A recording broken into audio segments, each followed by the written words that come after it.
Dave, he's come in and he's trying to calm the situation down.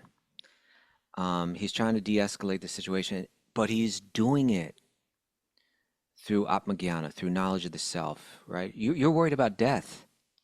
Death isn't something that you really need to worry about. We're all going to die. That death is part of life, and then you're born again. And it's really the conscious, this is where we really go today.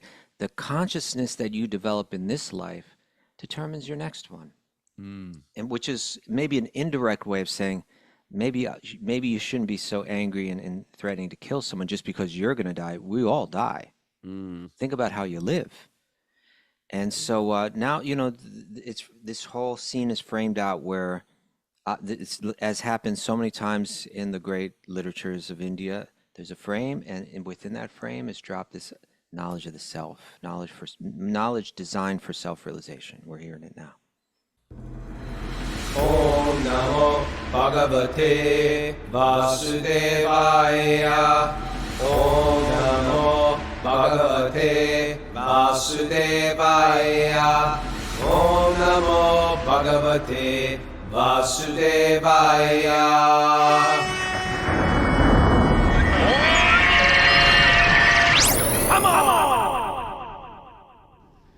Live from Super Soul Farm, this is Wisdom of the Sages, a daily spiritual podcast with your host, Raghunath, and co-host and senior educator of the Bhakti Center in New York City, Kaustubha Das. Today is June 4th, 2025. This is episode 1617. Welcome to the show, and welcome to Walk on Wednesday every day. Today's the day we invite somebody from our little family. We got a big family here at Wisdom of the Sages, big community, and we pick their brain for 5 or 10 minutes, tell their story, sort of meet the pilgrim. But before we do that, Miss Mara, what are the announcements? Well, we have a Bhakti recovery group meeting tonight in Philadelphia at the Bhakti Garden, 7 to 8 p.m. It's also online on Zoom. And for more Bhakti recovery group meetings, you can go to bhaktirecoverygroup.com and go to their online meeting list. All right. Anything else? Yes, Raghu. You You kind of froze up on me a little there. What did you say? Raghu, you there? I think Raghu froze up on us right as we're about to get into the show. So maybe I ought to just get this started. We have Oh, you're okay, you're What back. happened? What happened? You froze out. Oh, man. Yeah, I you're made all these back. beautiful announcements. I was really fluid. I really articulated my No, words. you gave the but announcements. That was fine, and then you froze. Okay. Yeah. All right, so we're going to bring our Walk on Wednesday. Maybe we got to turn off some cameras, Mayor. I apologize. We got a special Walk on Wednesday. She is one of our regular Zoomers, which means she wakes up early because she lives in Lubbock, Texas. Right. And Lubbock, Texas is somewhere out in the middle, right in the center of nowhere. And she's there. Sarah Ditto, welcome to the show. Asked to unmute Sarah. Hey, Sarah, how are you? Krishna. Hey, Krishna, Good to how are be you? here. Thanks for Uh, having me. Thank you. And you do regular like kirtans and programs in your home. Is that correct? Not in my home. It's my friend Anjana Gopika. She's here listening today, but we do them in her home, and we started doing them at my tattoo shop. Wow. Nice. And what's your story? What's your backstory? How did you get into all this? Just briefly skipping all the details. Born Catholic, didn't connect with that, got out of there about 14, 15, got into partying for a long, long, long time. Finally got out of that, got out of the cloud and days of the drinking, and finally started asking those questions I've had before, like, what is life? There's got to be more to this. I feel there's some deeper meaning, and what is that? So I started getting into like mindfulness, just How old are you at this point? meditation. At that point. At that point, 29. Okay. Yeah, so I was in a haze for a long time, and then I was into just like just general spirituality and new age spirituality. I had no direction. I was just kind of looking everywhere. And then one day I woke up with My Sweet Lord by George Harrison in my head, and Me and my husband put it on YouTube, and there was this like subtitles, and I've heard that song my whole life, but I never noticed the Maha Mantra in that song. Mm. Yeah, it's right in there. Yeah, so I was looking at the TV while I was on, and I was seeing it like Hare That's Krishna, crazy. and I was like, who? I was like, how come I've never noticed that before? And it was got me asking like, who's Krishna? And my husband was with me, and he's a real hardcore and punk freak. And he was like, that's weird because there's this band, like this genre called Krishnacore. And he's like, I wonder what's up with that. Like, what's the connection with that? And we kind of just dropped it. And a few months later, this other YouTube named Finn McKenty, he comes out with videos on alternative music. He made a video about bands like Shelter, and also like talking about youth of today and everything, and made this whole video about it. So Krishna was like, "Oh, you're interested? Here you go." Hmm. And so Garrett was like, "I really want you to see this video. I think you'd really like it."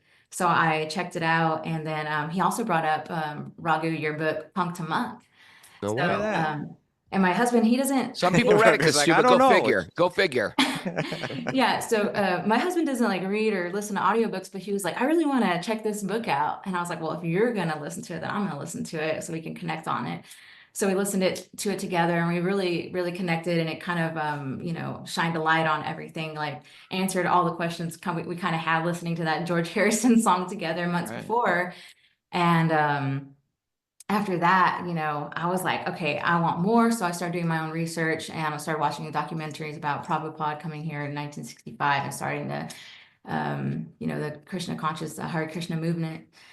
So, At this after point, that, were you already a tattooist, or that came yeah, later? I've been tattooing for 12 years. Okay.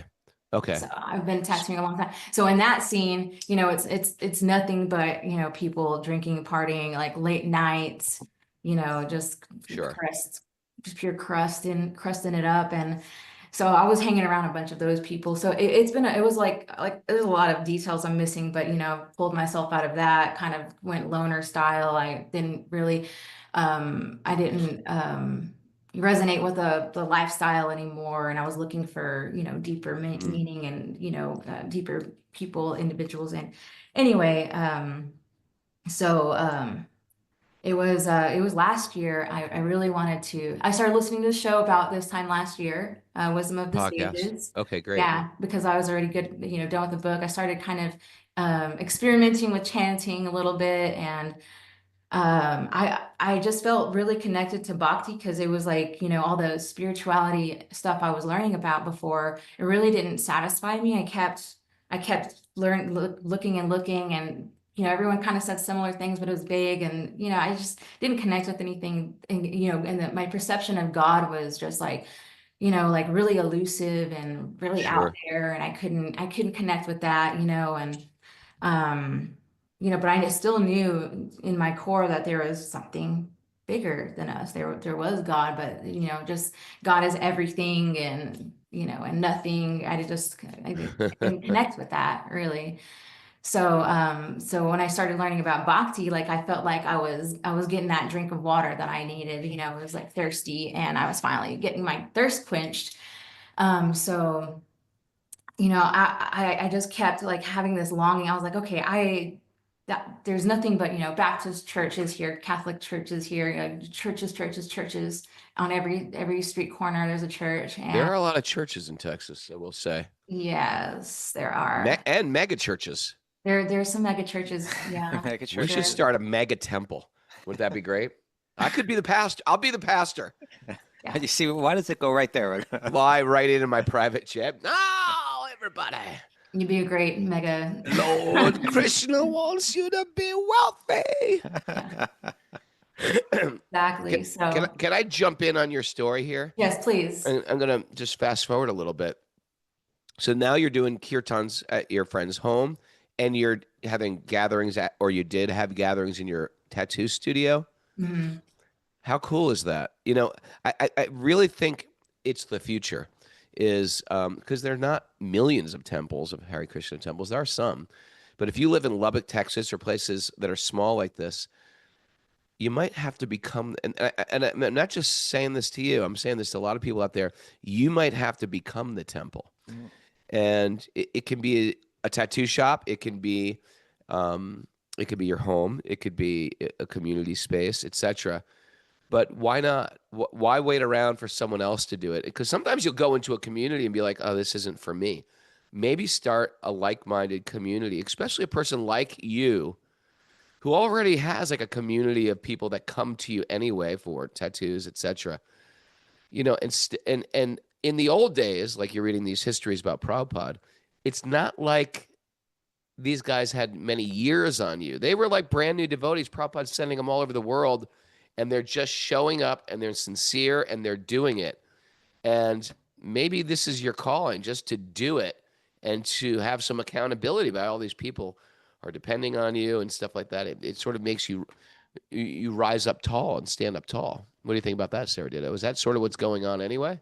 It's crazy because I felt like, I've always been wanting to be a tattooer since I was like 13, but recently in the last few years, I felt like I feel like there's something else. I don't know what that is because You're like the divine mother of Lubbock. oh my God. And so I met Anjana only, in December. She invited me to her house. It was just me, my friend, her husband, and her kids. And we had this small little kirtan. They were very interested in me. They're like, "You're from here." They're like, Wow. "How are you into," like, they didn't understand, and so right then and there, they were telling me their goals. They want to open a center one day, something Is like she maybe in the Indian? future. What was that? Is she from India? And she's from Nepal. She's from Nepal. Okay, this is what I understand what's going on here. You Yeah. two are like a black and white cookie. Ever have those? They're like the best cookies in New Krishna York brought has, us together. New York We were has to both offer. praying. Krishna brought her with the culture, the background. She brought you with the sort of like modern day, your feet are on the ground. You're mixed up in the culture. You've The come together people. to create a superhuman. Yes, This is like, we help each other so much, and I this couldn't do it is, without her. she'll And teach you because how to cook. she's been doing that, she's been teaching me how to cook. She'll Yes, tell you how to spice she put all the right spices she in your trained me house. up. We're gonna Yeah, have to How she to get the trained make whole me thing up. figured buttermilk. out. How to we do aratis at her house. She's got deities at her house. We do kirtan at her house, just me and her. I go over there all the time. I see her more than my own family. Anyways, and so that day I went over, that first time I met them, her and her husband were like, we'd love to eventually rent a place. We used to do programs all the time. They used to live in Alabama. They moved to Texas, long story, but they're like, we've been here 6 years and it's been dry, nothing. We were praying to Krishna, please send us somebody. And I was Well, praying to speaking Krishna, of dry, I was like, Krishna, Dallas is so far away. I want association. And I found them and we found each other. So that day I was just like, we can do them at my shop. We can have programs at my shop too. So we've only done a couple at my shop, but I'm working on doing it regularly, like third weekend every month or something like that. Incredible. And then we have one at her house every month, so 2 a month. So we're Sarah, just getting popping on that. you should understand, like, she has been sent by Krishna for you due to your prayers and your sincerity. This is like Krishna magic in the happening. You guys are a perfect combo. And if it's dry, hey, this is Texas. It's time to dig a well and start digging. And you dig it just by being sincere, You might hit chanting oil. japa, and people just will come. You hear these stories about Prabhupada sent people here, there, everywhere. You're like, there? You send people there, Prabhupada? Yeah, and people just come because Krishna is all attractive. And what I got you're a couple doing. things to share, Raghunath. Okay, Kaustubha, what you got? One is that creating temples, in one sense, it's so much baggage comes with that, so much energy. In one sense, this slim, kind of trimmed down, just version of, we open it up in our house, we open it up in our tattoo shop, come together, kind of spare yourself all of the trouble of fundraising and this issue and that issue, and just get right down to the hearing and chanting about Krishna. It's a really great way to go. Small groups are really powerful and important. There's Kripamoy Prabhu. If you go to Facebook, there's a page there called ISKCON Small Groups, and he's a person with a lot of realization about doing exactly what you're doing. So that might be someone that you want to reach out to. And my other thing was Lubbock, Texas. Sarah, there's a lot, and you know this, I'd imagine, but there's probably a lot of people just like you, It's a very isolating place. It's a place where I'm not saying that it's all like this, but there is a lot of very kind of like oppressive kind of religious attitudes. Mhm. And then there's a lot of people that swing completely the other way because of that. And for someone to come through and find the synthesis, where Mm. it's like it's grounded in something deeply spiritual, but it's soft-hearted and open and non-judgmental. If you can hit that spot, there's going to be a lot of people just like yourself that are saying, this is what I've been looking for. I need spirituality, but I Yes. can't relate to the way it's been given to me, and this is what I need. I giggled because that's what's happening right now. Yeah. And back to what Raga was saying about, this finding my calling.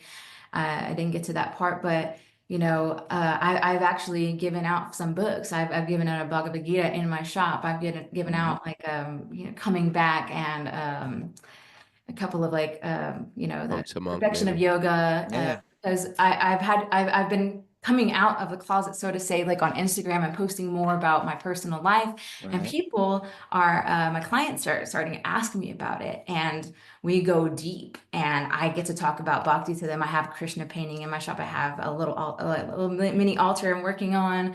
I was given Is your the tattoo Bhagavad shop? Gita's. Yes, It's your. You should it's make my that private whole shop. thing look like a temple. I'm working on it. Okay. So and I have people, they say, well, I was deeply into my Baptist church, and I was I was in it, like they were in the choir, like all the stuff, and they're like, and I left because I don't resonate with the message. I don't resonate with Mm. like I it's not about love. It's a lot of like hate really. Yeah.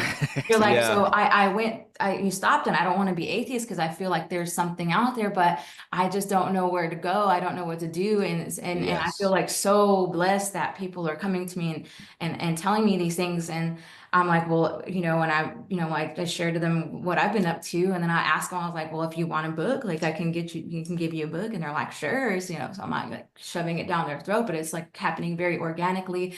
And now I feel like this is the calling. Like it wasn't just tattooing or being an artist. It's the connection with people and bringing people closer with their own spirituality that they have the whole time. They just don't know where to turn because it's very oppressive, like you said, Kaustubha. Like Hmm. you can't ask a question in church or you'll be condemned. You have to Right. have faith. And I tell people all the time, like I was like, in Bhakti, they want you to ask questions. They don't want you to walk blindly. Like questions are always That's welcome. one of the coolest things about, and it's a real change when you step into, like, say, an ISKCON temple, and then, okay, the sermon is given in a sense, but then at the end, it's like, are there questions? You know, they don't have Yeah. that in church. Like, okay, Yeah. anybody out there have questions? Let's talk. Yeah. Why am I eating this wafer? I still haven't figured that out. Anyway, thank you, Sarah. We're inspired. I I'm think totally inspired. you're the person for the job there. There's a gaping hole in Lubbock, Texas, and you coming The two of together you. with Anjana Gopika. Yeah. This is magic stuff happening, and I can just tell by hearing you speak. You've got a lot of charm and a lot of enthusiasm and a lot of sincerity, and that's going to do great things. Krishna's going to use that in you to the degree that your intention is pure. He's going to use to speak through your body and your mind and your consciousness, and he's going to attract more and more people. And the next time we see you, you're gonna have a whole like team of tattooed necked people at your in your There's already congregation. a couple of us. Do you speak Spanish, Sarah? Sadly, no. I am. My parents my parents didn't teach me because it was one of those things that they spoke it to hide stuff from us. Oh yeah, And it's an excuse me. Oh, they had I their can own learn it. I can language. try and Right. learn your it. own So I think secret language. that's my next step. I guess I need to learn Spanish. And thanks, mom. It would be good in Texas, but I was I thinking, know. this is a broader idea though, is that Chapo and I are working together, and she's putting together like a series of courses that she calls the Mind Lab. And I think this is a really great way to connect. Like her first one was on forgiveness, the second one was on like asking deeper questions in life, and then there'll be one on Dharma, and a real kind of place where people can come and say, "Whoa, that opened my eyes." And I think if we create this curriculum, it's the kind of thing like people like you could share in a place like Lubbock, where you already have a curriculum to kind of present to people, a really good connecting point.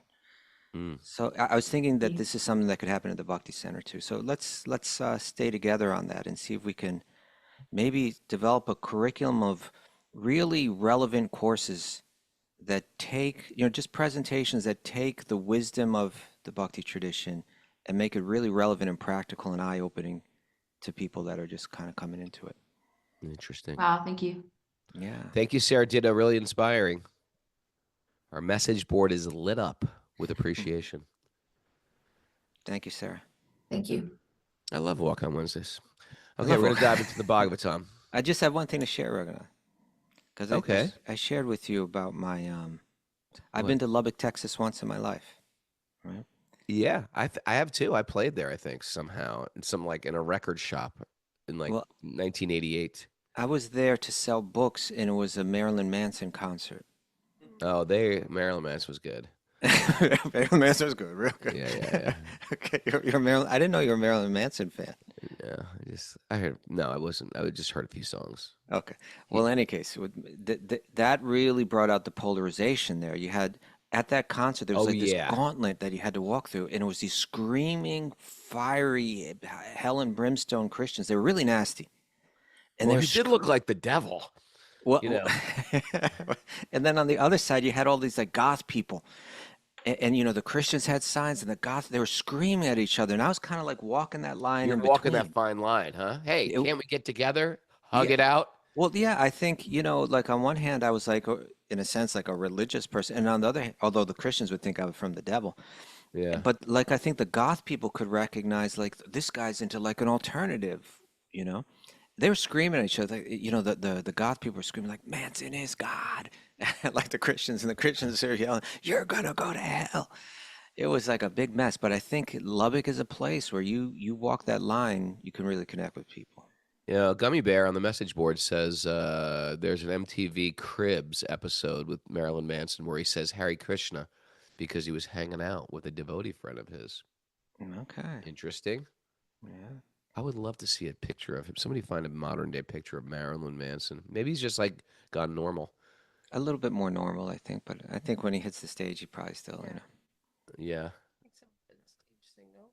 Yeah. We can't hear you, Mary. Well, I was just saying some of it was probably like just for being on stage. Hmm. Yeah. When you're a teenager, though, that's sort of your thing, though. Yeah.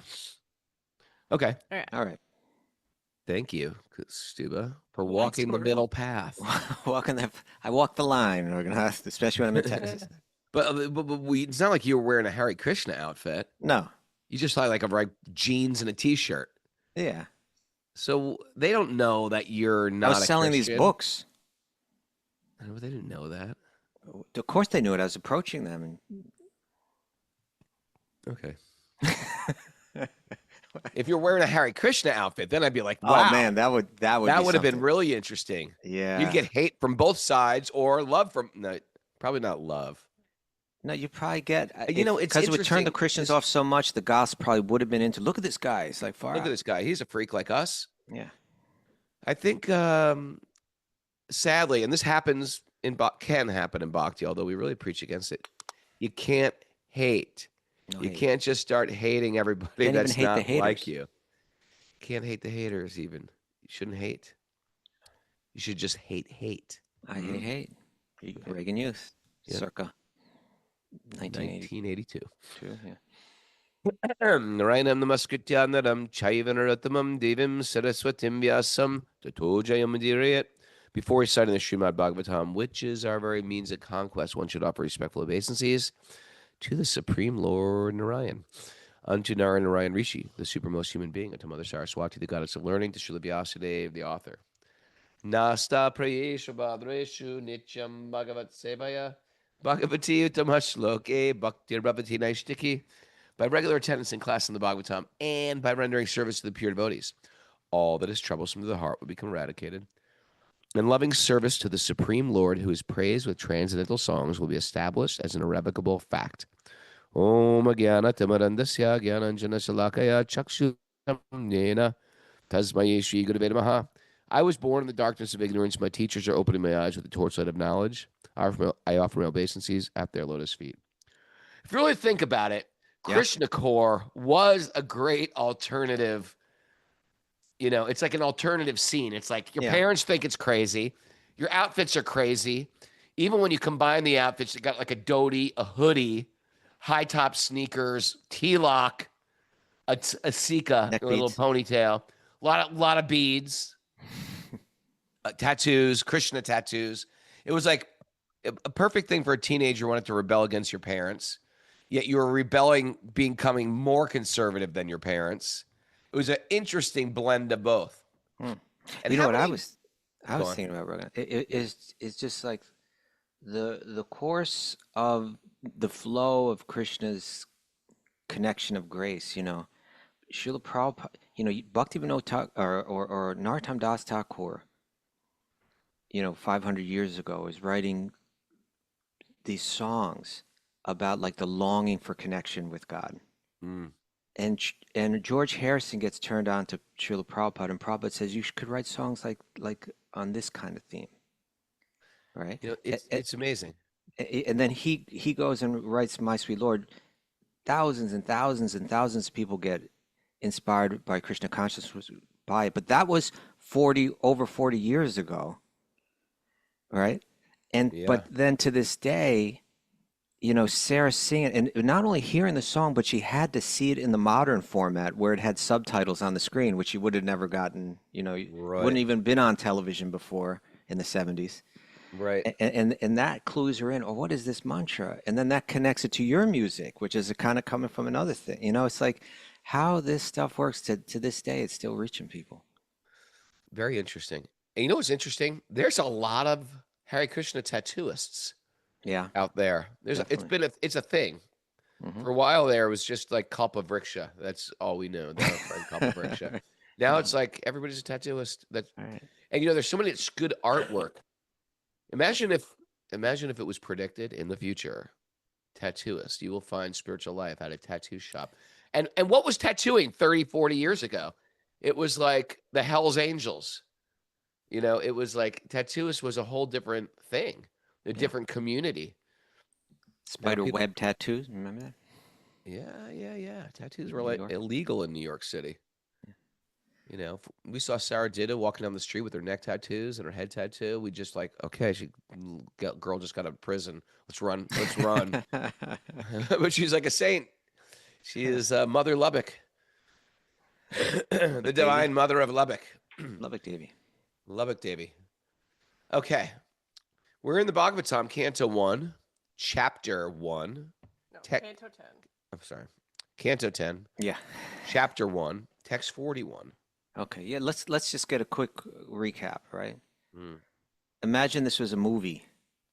Like many great movies, it opens up with a wedding scene, right? Godfather 2. Open You up with the study wedding. that? Chat GPT. What movies No, I open didn't with a study wedding that. I just scene? know that. I'd imagine the wedding singer also probably opened up at a wedding, right? The wedding singer, yeah. But this is a wedding, and so you're watching it, and if this was a movie, oh, it's beautiful, all these elephants in the procession, everything's looking great, everybody's happy, and then comes this voice from the sky telling, Manifested voice. telling Kamsa, who's the kind of brother, but actually not exactly brother, right? Sort of like the crazy cousin. Cousin brother. Crazy cousin comes over. Hey, let me drive the chariot for you. That's enough. That should send a red flag up there. But maybe he doesn't seem so crazy all the time. He probably well composed, but he's got a mean streak. No. in him. No. You think he's always walking around being because hyper? because the people watching were like, wow, he's really out of character right now. That's what I'm saying. Because he's being very, very gracious. Oh, because he was being nice. They didn't trust him. Where did you get that detail from? I can't remember. The comic book. No, some of the other many books I've read about Advent of Lord Krishna. There's a lot of books. In any case, so then now he's grabbed the bride by the hair. He's pulled out his sword. And because the voice said the 8th child of this bride is going to kill you, he's like, well, I'm going to kill her first. Mm. And then you get the groom, Vasudev, he's come in and he's trying to calm the situation down. He's trying to de-escalate the situation, but he's doing it through Atmagyana, through knowledge of the self, right? You're worried about death. Death isn't something that you really need to worry about. We're all going to die. death is part of life, and then you're born again, and it's really the conscious. This is where we really go today. The consciousness that you develop in this life determines your next one, and which is maybe an indirect way of saying maybe you shouldn't be so angry and threatening to kill someone just because you're going to die. We all die. Think about how you live.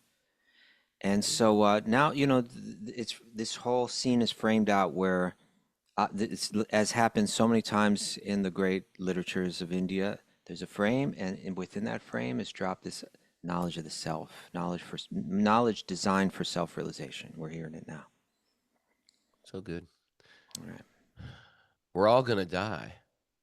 Think about how to live. Oh, I like that. Kaustubha Das. oh, that was me. Okay. That was you. That was you. You got it down as a takeaway. She already got it as a takeaway. All right. See, you've got like famous quotations that should be chiseled in granite, just flown out of your I just mouth, need like the you there, Ganges Raghunath. flows from the. Huh? I just need you there to like find those. Maybe I should just follow you around with my But then- phone and like with my notes open, taking But notes. they're of diamonds in things the that rough. say. You can kind of like play with them a little. Sand them down, Sand them down. make them my own. Well, don't go too far. Plagiarize, avam paraptum. Okay. Well, it's interesting that you quoted that verse right now. Evam parampara praptami mam rajarsiyo vidhu, that the kings, the princes, they were taught this knowledge of Atmagyan. So when Vasudeva is speaking to him, it's like it's stuff that he should be familiar with, right?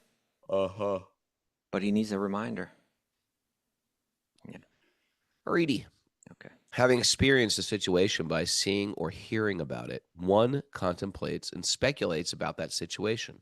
Okay. And thus one surrenders to it, not considering his present body. So he's still talking philosophy in the middle of this whole tragic scene. Yeah. It's pretty almost surreal.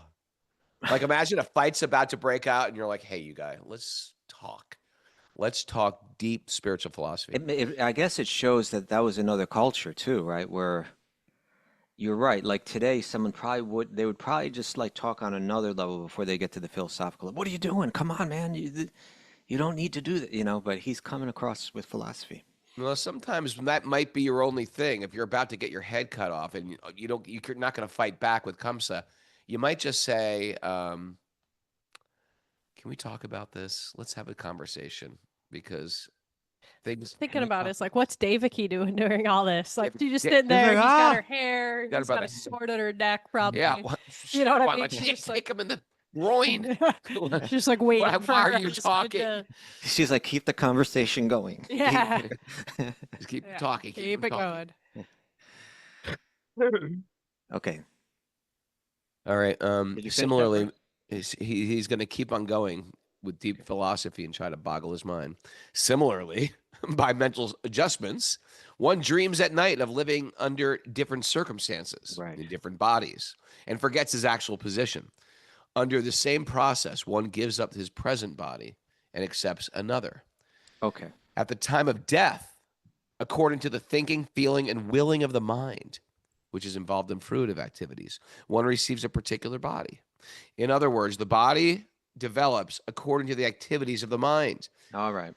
Changes of the body are due to the flickering of the mind. For otherwise, the soul could remain in its original spiritual body. All right. There's a lot here. We got to talk about It's this. amazing how he could even listen to him. Like if he's so worked up in rage, it's like sort of it's so de-escalation. Yeah. So, the last verse that we read yesterday brought up this metaphor of like an inchworm, right?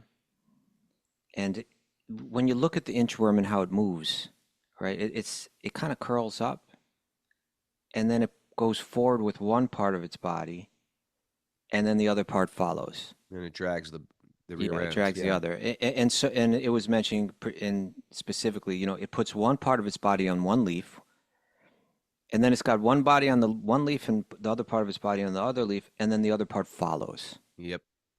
And so, okay, so what is this a metaphor to? What is this specifically? What is this metaphor to? He's saying it's part of a really incredible insight into life that these teachings of Bhagavad Gita and Srimad Bhagavatam and the Upanishads give us. And that is that the gross follows the subtle. So the subtle develops first, and then the tangible follows after it. What you're meditating on, you Yeah. become. That's right. You That's right. see it every day, and then you start to think like it on a regular basis. Then it creates your activities. Your activities create your body. Right. It's really true. And That's why therefore, we that's why we're always saying, careful what you think about. Your thoughts exactly. are things. Careful what you consume. Careful what you watch on TV. Careful the music you listen to. Careful the books you read. Careful the people you hang out with. Be Because careful. it's in bit by bit by bit, we start to become different people. That's right. So this is saying that it's two things are being said here. One is that don't think that you're this body. Recognize how you kind of leave your body all the time. It's saying like you go in a dream. What are your dreams made of? Your dreams are made of your previous thoughts that you experience in the waking state, right? Mm. First, it's going on subtly in your mind, or first it's entering in your mind through your life.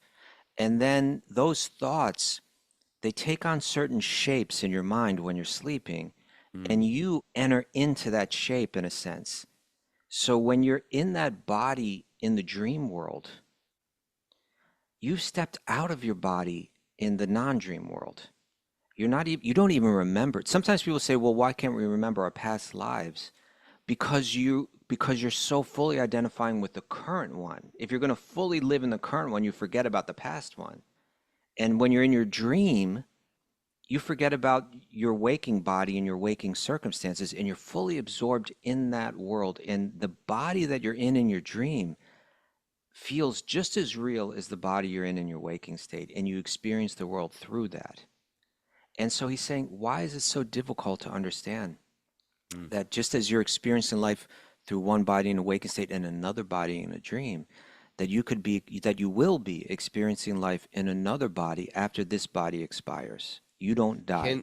Can you imagine when you go back to Krishna, or even when you go back to your next life? Everything, all the ups and downs and successes and failures and heartbreaks and joys and birth of a child and death of a friend or a family member, it'll all of it will just seem like a moment if you can remember it at all. Or even setting that aside, saying just when we live we've been talking about this in some of the previous shows this week. We live in our mind. We think, just what was yesterday's show entitled? That we're not that something in the mind. Let me see. You're not that. She's so on it. She's quiet, but There, she's You're right not on. that voice in your head. You're not that voice in your head. And those voices, we all have the voice in our head, and it's telling us who we are. You know, I identify with my particular bodily features, the family that I come from, the nation that I come from, my race, my gender. And based on all of that, I'm rooted in a conviction. I'm a man, I'm a woman, I'm an American, I'm Chinese, I'm black, I'm white, Latino, Asian, I'm tall, I'm short, I'm beautiful, I'm homely looking, all these different things. And we also have all the likes and dislikes that are programmed into the mind, and we identify that this is what I'm into music, I'm into this, I'm into that. But the moment that the soul departs from that body, right? Mm. Its identification to that body is going to be ripped from that, and it will enter into another body, born in another place, perhaps in another gender, perhaps in another race. All those old memories will fade. They'll be gone. Yeah. Boom. We're suffering from some loss right now, or some heartbreak right now, we got to understand, like, even in this life, 10 years from now, we'll be like, we Yeah. barely remember what we were going through. We don't remember the suffering we're experiencing today. Yeah. In 10 years from now. In the same way, we're not thrown off today, but I'm not weeping when I study the Austro-Hungarian War or something like that. Okay. I'm not weeping. Oh, so many lives lost. I'm not. There were millions of lives lost. People were crying, or a family member. When my grandfather died, and there was some pain and some loss and some confusion. It's not there right now. So we experience what's right in front of our face, and then very soon, time just marches on, and we forget. And according to our perspective, it empowers us how we live. For instance, I've shared this story in the past, but once I was over at a friend's house, a married couple, and another friend was visiting, and she brought her little puppy dog. And the married couple whose home it was said, you know, as soon as the my friend with the puppy dog arrived, that the little girl, their girl, the married couple's girl, immediately fell in love with the dog and spent the Yeah. entire day with it. But right in the morning, they said, when you leave in the evening, we're going to have a, we're going to have an issue on our hands. Oh And yeah. exactly as they predicted, when it came time for her to go and take the dog, the little girl just started bawling, complete, in her mind and in her world, in her experience, a most horrible tragedy, the most precious ticket to her happiness was being torn from her. Mm. And in from her perspective, from her child's perspective, this was incredibly significant and crushing. And she was Mhm. crying just like an adult might cry at the loss of their child or something like that. But from the parents' perspective, even though they loved their child so much, that suffering was seen in a completely different way. Where it's like, this will be over very soon. This is based on something that's insignificant.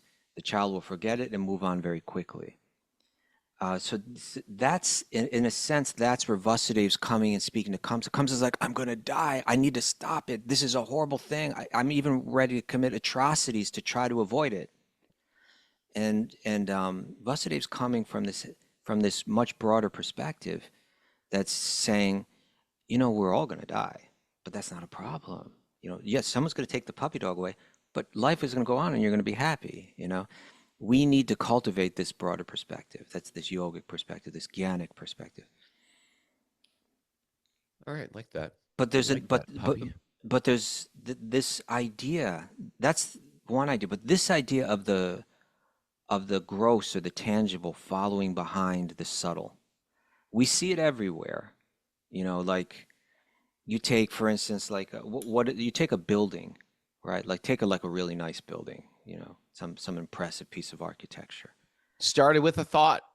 It started, and it's a combination of so many thoughts, right? It's Thought, like, a sketch, well, there's going to a be a blueprint desire. there. Yeah, but even that, like, you have this mind of the architect that took an interest, already probably had some kind of aesthetic kind of tendency, some kind of engineering tendency, Yeah. then was trained, right? But trained and was exposed to great architecture and as well as how it works and how it works well, and then and then and then based on that, saw something, developed some inspiration, and then created a blueprint. And that blueprint isn't the building, but it precedes the building, right? And, Go on. well, I was just gonna say, so you take two architects, one who's really been trained well and someone who's not, and you give them the same budget, and then you see what building develops. And one created this incredible masterpiece of architecture, and another person created some piece of junk. And it all has to do with the thoughts that they were cultivating previously. Therefore, the yogis are telling us, as you were saying, be so careful about where you bring your thoughts. And when yoga comes to its highest point, what the Bhagavad Gita is like pushing like crazy, and Bhagavatam is following up on, if you bring your thoughts to Krishna, you actually you connect in the highest way. You develop the most fully blossomed future based on the subtle, right? What follows it will be the complete blossoming of your potential. Sometimes people think, well, it's all inside you. It's all inside you. You need to cultivate anything. And there's truth to that, but even within our subtle body. But if there's great artists, great dancers, great music, great mathematicians, great architects, and at a young age they're creating, it means they have been it's inside them, yes, but they've been cultivating it for lifetimes also, and they're tapped into it, and they've been practicing perhaps for lifetimes, and then they churn out something. We're all sitting back going, wow, Yeah. why can't I do that? Yeah, you They've haven't been also cultivating it. they've been cultivating it. Yeah, cultivating in their mind. Yeah. Let me just read this. This is from the commentary to text 41. And Prabhupada writes, because the mind is ultimately, this is really significant. because it's saying, where you bring your mind, where you meditate on it. All the yogis get that this is important, but they don't all share the idea of where you want to bring that mind. What's the most important focus of the mind? What's the most important object of meditation? And Bhagavad Gita and Bhagavatam are saying, oh, it's Krishna. He's not an ordinary boy. He's the most complete, rich content upon which to bring your mind. And if you bring your mind to him on a daily basis regularly, what it does to your mind is incredibly powerful. But not only that, but he takes a personal interest in how your mind develops and gives you the boost that most yogis don't have. So Prabhupada writes, because the mind is ultimately controlled by the Supreme Personality of Godhead, Krishna, the word apasmriti is significant. Smriti means remembrance. And so apasmriti, forgetfulness of one's own identity is called apasmriti. This apasmriti can be controlled by the Supreme Lord. For the Lord says, Mata smritir gyanam apohanam cha. From me come remembrance, knowledge, and forgetfulness. Instead of allowing one to forget one's real position, Krishna can revive one's original identity at the time of death, even though the mind may be flickering, right? Even though this is a real encouragement for the bhakti yogis out there, right? Because we worry about, will I have a fully focused, controlled mind at the time of death? And here Prabhupada is saying, Krishna controls the mind. If you turn to him, even if you're not a solid yogi, Krishna is there to help. He says, although the mind may work imperfectly at the time of death, Krishna gives the devotee shelter at his lotus feet. Therefore, when a devotee gives up their body, the mind does not take them to another material body. Tyaktva deham punar janma naiti mam eti. Rather, Krishna takes the devotee to that place where he is engaged in his pastimes, mam eti. As we have already discussed in previous verses, one's consciousness, therefore, must always be absorbed in Krishna, and then one's life will be successful. Otherwise, the mind will carry the soul to another material body. Wow. Very good. That's really something, huh? Okay. At the time of death, 43 now. 43, when the luminaries in the sky, such as the moon, the sun, the stars, are reflected in liquids like oil or water, they appear to be different shapes, right? Like you see the moon in a lake, and it's in the shimmering of the wind. It seems like the moon is moving, Stretching. And yeah, rippling. sometimes round, sometimes long, and so on, because of the movements of the wind. Similarly, when a living entity, the soul, is absorbed in materialistic thoughts, they accept various manifestations of their own identity because of ignorance. In other words, one is bewildered by mental concoctions because of agitation from the material modes of nature. That's true. That's interesting. It's very interesting. Yeah. I was just going to say, we see that like when we were teenagers, like if you really thought New York was a cool place, you'd take on a New York accent, even though as a teenager, because you want to identify with some type of being, personality, archetype, or when hip hop people started talking like they were homeboys, when hip hop became big, or if you were intellectual, you want to sound like an intellectual. People assume clothing, they assume tattoos, even they assume haircuts, they assume a voice to identify with some outer thing. It's all just a layer of costume, taking us yet another step away from our authentic self. This is it's kind of repeating a metaphor that we had back in the third canto, where Vidura is on the bank of the Ganges River in Hardwar, and he's asking Maitreya. He's saying, we hear from these shastras, from these ancient spiritual texts, that one, that our nature is blissful, and two, that our nature is unchanging. So if by nature we're eternal, we're sat, we're unchanging, and we're ananda, we're blissful, how is it that we're not experiencing bliss all the time? And he gives this example of the moon. He says, if you look up at the moon, it's steady, but if you look at the reflection of the moon on the river, it seems to be rippling, it seems to be moving, it seems to be transforming. So we are all reflections. Well, the mind is like the river, it's always moving. If we identify with the mind, then we feel like we are unsteady.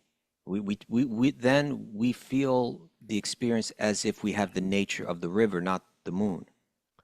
What we are doing with this podcast or with people who are studying every day is we're starting to change the mind. Yeah. Like when we want to default to some of our mind's poor choices that have become habitual, that have become like a figure eight in our life, we're hitting it every day with truth, with knowledge, with wisdom, with direction, and we're changing the mind. But like working out, it doesn't work if you do it once in a while. If the books stay on the shelf and they never get read, it's got to be hit every day. It doesn't have to be Wisdom of Sages. It could be, you could read them, you could study together, you could listen to podcasts or audiobooks, etc. But on a regular basis, we have to imbibe this type of truth. And like Sarah Ditto was saying earlier, she's like, yeah, I believed in spirit, but it was sort of a little all over the place and was nebulous and confused and vague, my ideas of God. You got to hear every day how Krishna is the origin of the bright light. You hear about how Krishna is the supreme friend to all living beings, how that there is direction that we should be moving. And it's not about sense gratification. It's about pulling it in and taking those same senses and engaging them in love and service. How it's important to associate with like-minded people. How it's important to be very careful what we consume through all of our senses, our ears, our eyes, our nose, our mouth, etc., because it's going to affect me tomorrow, a month from now, and many decades from now. So what we're doing is we are like disciplining ourselves like the guy who's going to the gym on a regular basis. There you go. To recreate the mind. Thank you, Raghunath. Thank you. Thank you for being you. Okay. Okay, I think that's it. It's 7:57. That's Miss Mara. Ready for some takeaways? Yes. Ditto's a very cool last name, isn't it? It's Ditto. super cool. Is it your real thumbs up if it's your real name, Sarah Ditto, or is your cool name like Ray of Today was mine when I was Yes, it is. It is. Right. It's her real name. That is Mary, your microphone looks like it got knocked over. Yeah. Your little nub is coming off. Yeah. Thanks. Oh, wait, what you got? All right, I got some good stuff today. If you don't have a like-minded community, create one. Boomba. Okay. We're all gonna die. Think about how you live. Okay. Started off depressing, but yeah. How about just we're all gonna die? That's Good night, everybody. the subtle develops first, and the tangible follows. That's right. Yeah. What you meditate on and consume create you. Mm-hmm. Mm-hmm. We'll forget all our most tragic and most epic times in a moment. Forget about it. Cultivate the broader perspective like Vasudev. Okay. Bring your thoughts to Krishna and everything else follows. Like an inchworm. Mhm. If we identify with the mind, we have the nature of a river, not the steady moon. Mm-hmm. Okay. Imbibe. Oh boy. Just like the squirrel. Imbibe truth daily to change your mind. Imbibe it. And if it's dry, dig a well and people will come. There we go. All right, everybody. Thanks for joining us. Remember, it's the Super Soul Kirtan Fest this weekend, 2 to 9 p.m. It's free. Just donation if you want. We're going to come together and sing, and we have our feast was sponsored. I think it's by Anonymous, but I'm going to just mention that it's Lev sponsored the feast. But anyway, thanks to everybody today, and thanks to Sarah Ditto up in Lubbock, down in Lubbock, Texas, for doing what you do. If you want to get a tattoo, go there. Go to Lubbock. Make the pilgrimage to see Lubbock, Davy. She'll infuse you with, you know what you should do? You should sort of mix the ink with Ganges water. How about that? No? Or you can just spray them with Ganges water. Spray their face. Rose-scented Ganges water. Maybe Thanks a little for joining us prasad. live. If you want to join us live, you can do it. Email Miss Mara, wisdomofthesages108@gmail.com. We're going to Rath Yatra. We're going to see everybody at New York City Rath Yatra on June 14th. We're going to have a Wisdom of the Sages table. We want you there. We're going to have kirtan going all day.